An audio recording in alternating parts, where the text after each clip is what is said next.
Bonsoir. Je vous propose de regarder aujourd'hui quelques cartes du continent africain. Ce continent, pour des raisons historiques, a longtemps été, comme on dit, le précaré des Européens et de la France en particulier, en tout cas pour l'Afrique de l'Ouest et du Nord. Or, depuis quelques années, les États-Unis montrent par leur intérêt pour ce continent qu'ils ont désormais une vision stratégique. Alors essayons de faire la synthèse. Il y a 53 États en Afrique, 850 millions d'habitants en 2005, et ce continent concentre presque la totalité des réserves mondiales de chrome au Zimbabwe et en Afrique du Sud, 90% des réserves de platine en Afrique du Sud, 50% des réserves mondiales de cobalt, surtout en République démocratique du Congo et en Zambie, du gaz, du pétrole, surtout au Soudan, dans le golfe de Guinée, dont le Nigeria, qui est aujourd'hui le 9e producteur mondial de pétrole. On trouve aussi d'importantes réserves en or, diamants, manganèse, du cuivre, du fer, de l'uranium, du charbon. Donc, ce continent est riche, et donc il est logique qu'il intéresse les Américains.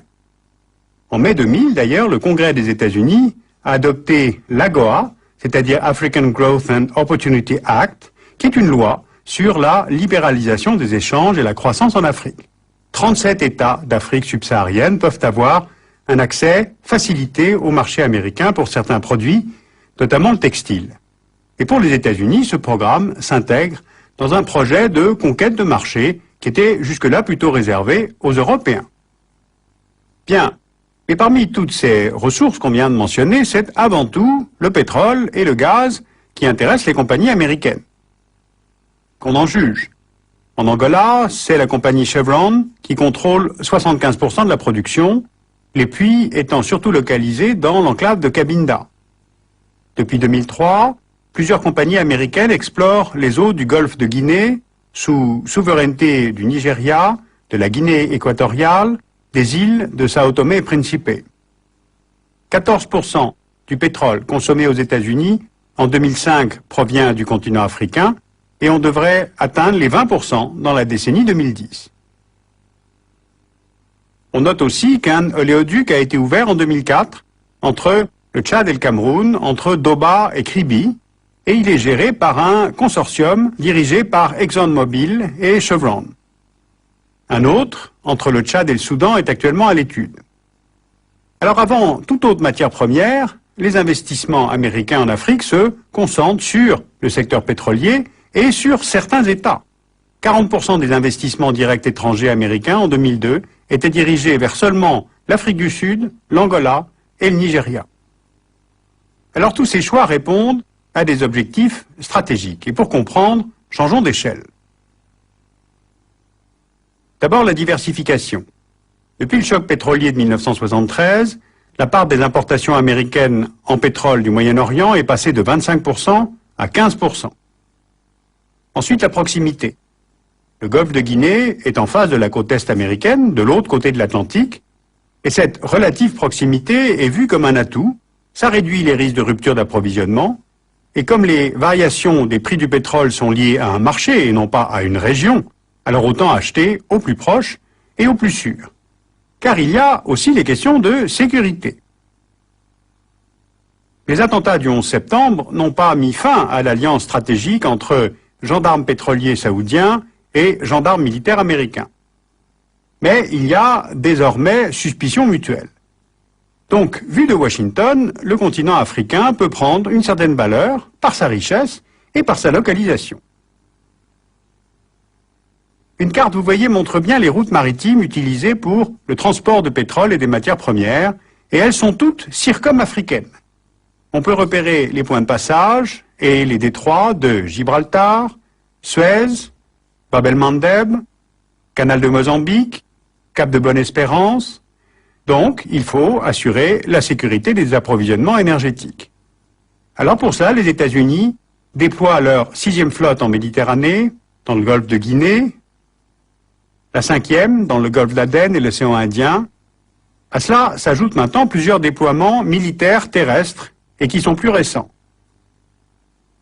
En octobre 2002, donc un an après le 11 septembre, le Pentagone a ouvert une base à Djibouti, à Camp-Lemonnier, avec environ 1 millier d'hommes. c'est une ancienne base française qui cohabite maintenant avec la plus importante base militaire qu'a la France à l'étranger, avec 2700 hommes. De là, les forces américaines peuvent mieux contrôler le canal de Suez, où passent chaque jour 40 navires de toutes sortes. Ils peuvent surveiller la Corne de l'Afrique, c'est-à-dire l'Érythrée, l'Éthiopie, la Somalie, le Yémen, et quand le Monnier est conçu pour la lutte antiterroriste dans la région. Car je vous rappelle que le Kenya a été la cible de plusieurs attaques terroristes, dont une en 1998 contre l'ambassade américaine à Nairobi. En 2000, le destroyer américain USS Cole a été attaqué au large du Yémen. Le 6 octobre 2002, attaque d'un pétrolier sous pavillon français, le Limbourg. Et puis, il est aussi envisagé d'installer une autre base à Bosaso, en face du golfe d'Aden. Ce qui, évidemment, pousse les Américains à s'y intéresser. La diplomatie américaine a également obtenu, en décembre 2002, des facilités d'accès aux aéroports éthiopiens et aux ports d'Érythrée. Et puis maintenant, de l'autre côté, dans le golfe de Guinée, il y a un autre projet de base à Sao Tomé et Principe. Et puis enfin, les États-Unis ont réorganisé leur programme d'assistance militaire en Afrique depuis le printemps 2002. Alors concrètement, cela veut dire qu'en plus de la formation de forces armées africaines à des missions d'interposition et d'assistance humanitaire, ce nouveau programme, qu'on appelle ACOTA, inclut désormais un entraînement offensif.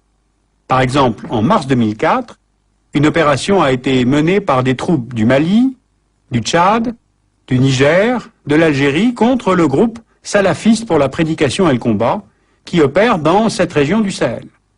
Le groupe est soupçonné d'avoir des liens avec Al-Qaïda et plusieurs tonnes de matériel, des moyens aériens et de protection et une unité spéciale liée à la CIA ont été mises à la disposition par l'armée américaine pour réaliser cette opération interafricaine. Alors le continent africain ne faisait pas partie des priorités de Washington. Eh bien, l'interventionnisme énergétique et militaire des États-Unis s'y est développé et en très peu de temps. Et cela semble entrer évidemment en concurrence avec l'influence de la France. La France est l'une des anciennes grandes puissances coloniales. Par des accords de défense, Paris est lié au Cameroun, au Gabon, au Sénégal, à la Côte d'Ivoire notamment. Avec plusieurs États d'Afrique de l'Ouest, plus la Tanzanie et Madagascar, Paris est lié à des accords de coopération militaire. La France dispose également de 5 bases militaires, soit en tout quelques 6 000 hommes, ce qui ne tient pas compte des 4 000 hommes déployés en Côte d'Ivoire depuis 2003. Donc, est-ce qu'il y a véritablement concurrence ? En fait, les choses sont plus compliquées que ça. D'abord, Paris a peu à peu mis en place des accords de coopération à vocation régionale et non plus en bilatéral. Il y a aussi un cadre multilatéral d'action, comme l'ont montré les interventions françaises en République démocratique du Congo, dans le cadre de la politique étrangère de l'Union européenne en 2002, ou bien dans la crise ivoirienne en 2003, elle agit sous mandat de l'ONU. Et s'il y a rivalité, elle ne porte pas tant sur qui assure la stabilité de certains États africains, mais sur ce que l'on peut faire de cette stabilité, c'est-à-dire les réseaux commerciaux, les investissements, l'accès aux ressources, et bien sûr l'outil essentiel de la langue, c'est-à-dire la francophonie dans le cas de l'Afrique de l'Ouest. Alors que retenir de ces quelques éléments ? D'abord, la stratégie américaine sur le continent africain peut se résumer à l'exploitation des ressources minières et surtout énergétiques. Deuxièmement, la sécurisation des voies de communication pour garantir l'approvisionnement des États-Unis. Troisièmement, une telle orientation géographique et sectorielle des investissements fait qu'ils ont peu d'effet sur la croissance en Afrique. Pour être plus précis, sur le développement des Africains. Ce continent est riche, mais les Africains ne le sont pas. Et puis, il y a une piste de réflexion qu'il faudra creuser, c'est qu'il ne faut pas négliger l'influence grandissante des mouvements protestants américains évangélistes auprès des chrétiens d'Afrique. Alors, pour conclure, sachez que s'opère une réflexion sur les causes de l'échec des Américains en Somalie en 1992, et une autre qui est conduite des deux côtés de l'Atlantique sur cet échec majeur de la France, de l'Europe, des États-Unis et des Nations Unies de n'avoir pas su empêcher le génocide au Rwanda et sur ce qu'il conviendrait de faire si une autre crise de cette extrême gravité se profilait à nouveau.